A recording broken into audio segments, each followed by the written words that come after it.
Les lectures d'aujourd'hui peuvent peut-être nous amener à avoir un regard moraliste sur les relations que nous pouvons entretenir les uns avec les autres. Pourquoi pas? C'est une possibilité d'interprétation de ces lectures et elle est juste et elle est bonne.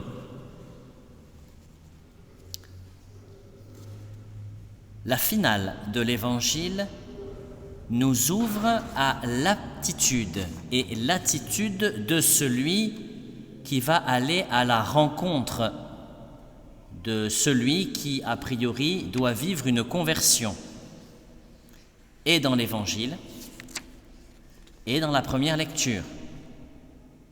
Et peut-être que la deuxième lecture nous donne déjà un indice. La charité avant tout. C'est la charité qui permet au premier protagoniste de pouvoir aller rencontrer le second. Parfois, on pourrait se demander alors lequel des deux doit se convertir le plus. Il n'est peut-être pas si évident que cela, au premier, de devenir celui qui va permettre à l'autre de vivre une réelle conversion. C'est peut-être déjà à lui de convertir sa façon de faire, son regard, pour permettre à l'autre un chemin plus facile pour vivre réellement sa conversion.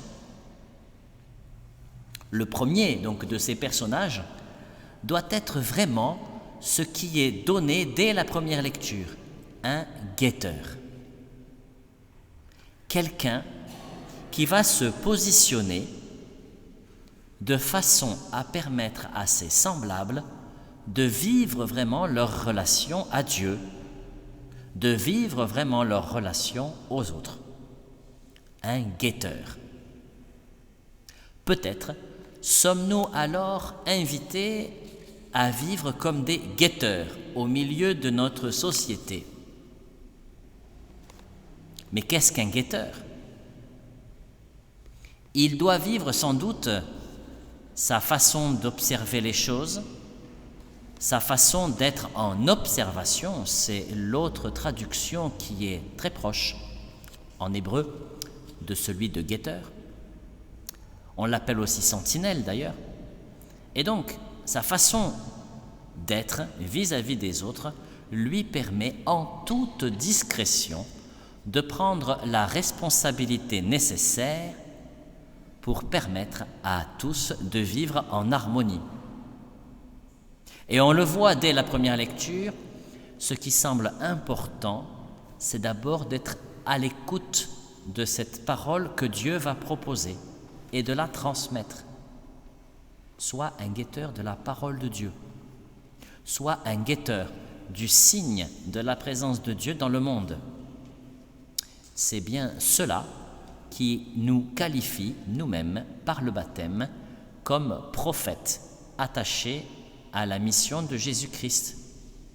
Le prophète est celui qui voit, qui entend les signes de la présence de Dieu, les interprète et les transmet à ses semblables. Se mettre à l'écoute de la parole de Dieu, non pas simplement pour soi, mais pour les autres, demande effectivement à avoir les qualités de guetteur. Ainsi, non pas seulement les autres seront sauvés, mais le guetteur lui-même. Et c'est ce qui est donné dans la fin de la première lecture. Tu seras sauvé si tu effectues ce travail de guetteur et si tu permets à l'autre de se convertir. Guetteur. Sommes-nous des guetteurs au milieu de nos semblables? Ces jours-ci, nous avons autour de nous beaucoup de choses qui nous permettent de rechercher cette qualité de guetteur au-delà même des dissensions, des divisions, des polémiques qui naissent ça et là et qui nous permettent à nous alors de nous positionner selon la sagesse de Dieu et de permettre à chacun de retrouver sa juste place. Le guetteur est-il alors un homme accepté?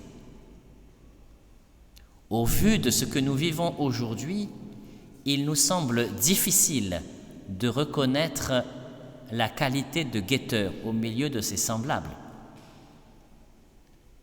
Souvent, il est considéré comme celui qui se met avec la loi, pour la loi, et il n'est plus entendu. Mais nous l'avons entendu dans la deuxième lecture, ce qui fait la loi, ce qui est le tout de la loi, c'est l'amour.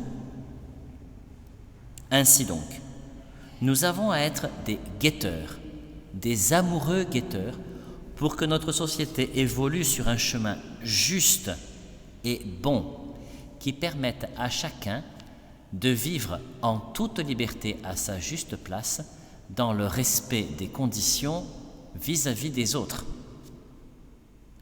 Être libre, c'est permettre au guetteur d'exercer sa relation entre le tout autre et l'humanité, et entre les hommes entre eux.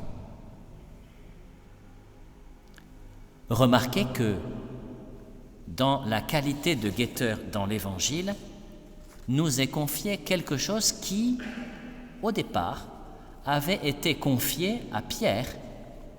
Tout ce que vous aurez lié sur la terre, tout ce que vous aurez délié sur la terre. Le Christ confie cette mission au départ à Pierre lorsqu'il prononce sa profession de foi. Oui, tu es le Christ, le Fils du Dieu vivant. Nous autres, nous sommes aussi investis de cette mission qui nous donne de lier ou de délier sur la terre. Quelle responsabilité avons-nous? Prenons part à l'humanité qui nous entoure tout en étant des guetteurs pour permettre à Dieu de faire sa place au milieu de cette humanité, pour la faire grandir, pour la faire parvenir à sa divinité. Mais remarquez que pour être de vrais guetteurs, il faut pouvoir le vivre déjà en communauté, en collectivité. Si des guetteurs sont isolés les uns des autres, il sera plus difficile pour eux de vivre leur mission. Être des guetteurs, c'est déjà vivre l'Église. Une Église silencieuse, une Église attentive, qui prête l'oreille avant même de parler, pour permettre à Dieu de pouvoir donner sa parole, pour permettre à Dieu d'apporter sa réponse. Et ensuite, autour du guetteur, des guetteurs, de pouvoir la donner, la retransmettre.